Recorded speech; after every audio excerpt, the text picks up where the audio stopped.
Something changes after a shift has settled. Not in a way that announces itself. Not in a way that feels like progress. It's more like a quiet absence. The absence of something you didn't realize you were using as a guide. For a long time, life is lived in reference. Reference to who you are. Reference to what things mean. Reference to where this is going. Even after awareness begins, even after trust replaces effort, even after identity loosens, there's often still something being checked. Some invisible framework that says, this fits, or this doesn't. And then slowly that framework fades, not because it was wrong, but because it's no longer needed. Living without reference doesn't mean living blindly.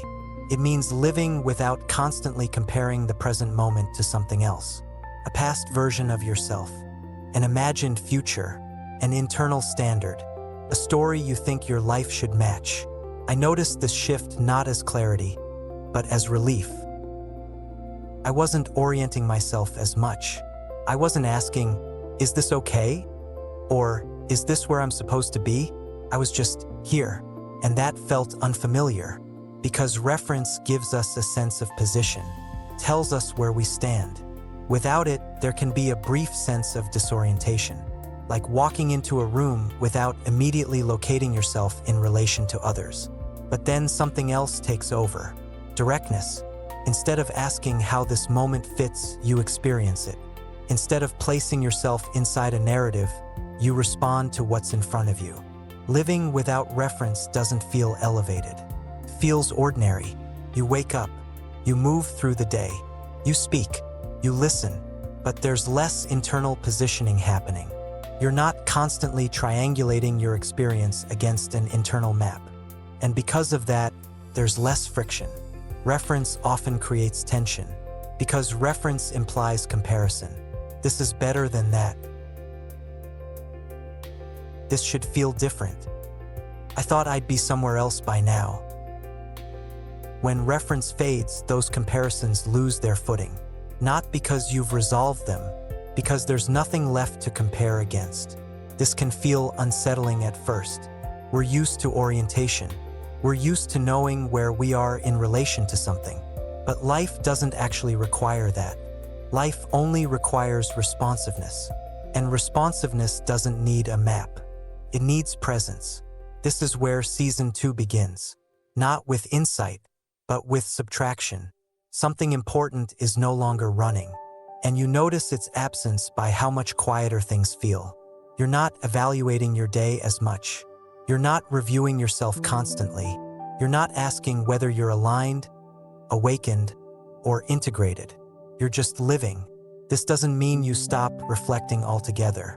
Reflection still happens, but it happens later, gently, without urgency.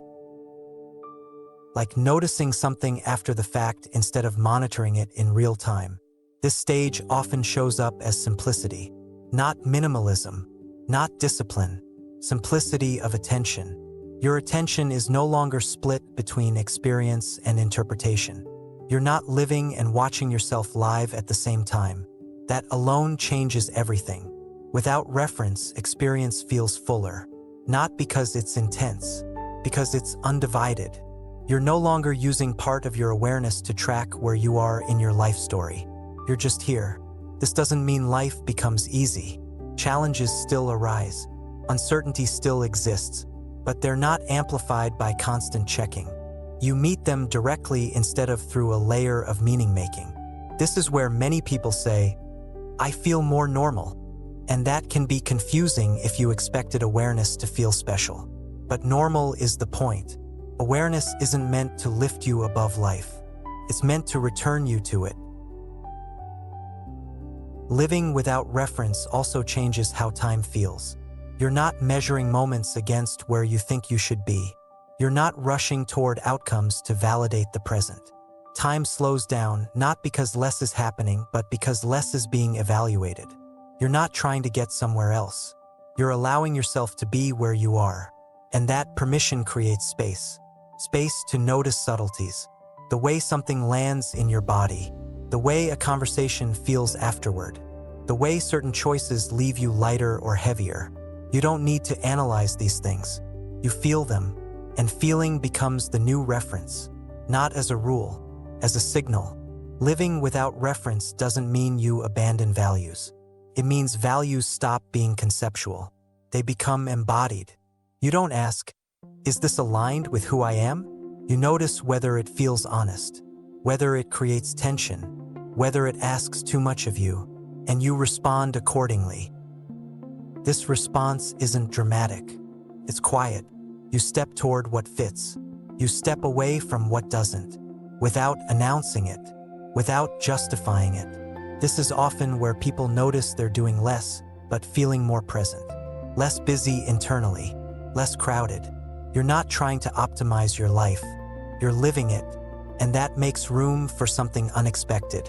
Enjoyment, not excitement, not pleasure. Enjoyment in the simplest sense. Being okay with being here.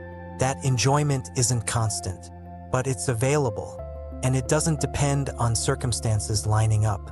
Comes from not fighting the moment. Reference often keeps us slightly at odds with reality. Reality never quite matches the map. When the map disappears, reality is free to be what it is, and you're free to meet it. This stage doesn't come with an identity. You're not someone who lives without reference. That would just be another reference. This stage is anonymous, unlabeled. It doesn't give you something to hold on to, take something away, and that's why it can feel unsettling. But that unsettlement is brief, because life doesn't require you to know who you are to participate in it. It only requires you to be present enough to respond. This is where many people stop searching, not because they've found answers, but because searching no longer makes sense. What would you search for when nothing feels missing?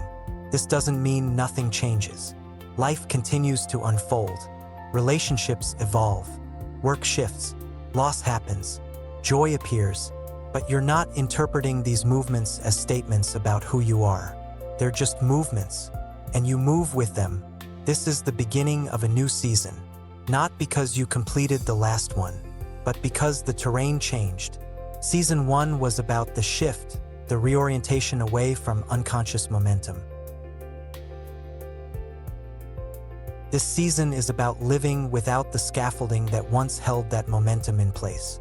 No reference to self, no reference to meaning, no reference to destination, just life as it's happening. This doesn't make you passive. It makes you available. Available to respond instead of react. Available to feel instead of interpret. Available to live without constantly explaining yourself to yourself. That availability is quiet. It doesn't announce itself, but it's unmistakable.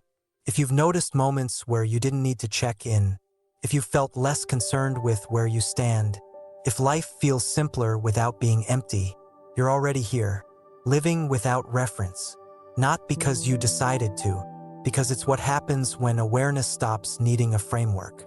And from here, new questions will arise, not about who you are, but about how life moves when nothing needs to be confirmed. That's where this season goes, not toward answers, toward lived reality, unfinished and present. If this reflection felt familiar, you're not alone in it. Liking the video helps it reach others who may be entering a similar season of life. And if someone came to mind while you were listening, sharing it might help them feel less alone. You're welcome to subscribe if you'd like to continue walking through this next phase. Not to figure life out, but to stay present inside it.